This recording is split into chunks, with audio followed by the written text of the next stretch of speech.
Hello, welcome back to another university blog. তো সেই দিন আমার ক্লাস ছিল দুপুরে, আর দুপুরে ভার্সিটির কোনো বাস না থাকার কারণে মেট্রো ইউজ করতে হয়। ওই দিন অনেক গরম হওয়া সত্ত্বেও ওয়েদারটা অনেক সুন্দর ছিল। তো মেট্রোতে আমার ফ্রেন্ডের সাথে দেখা হয়। এখানে তার কিউট কিচেন দেখাচ্ছি, যেটা আমি এবং আমার অন্য ফ্রেন্ডরা মিলে তাকে তার বার্থডেতে গিফট করেছিলাম। চলে আসলাম ক্যাম্পাসে। রাজু ভাস্করটা নীল আকাশে অনেক সুন্দর লাগছিল।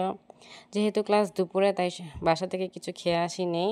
চলে আসলাম হাকিম চত্বরে কিছু খেতে। খাবার নিয়ে আমি চলে আসলাম ডিপার্টমেন্টের একটা খালি রুমে, এসির বাতাসে শান্তিতে বসে খেতে। তারপর খাওয়া দাওয়া শেষ করে চলে আসলাম ক্লাসরুমে। কিছুক্ষণের মধ্যেই ক্লাস স্টার্ট হবে।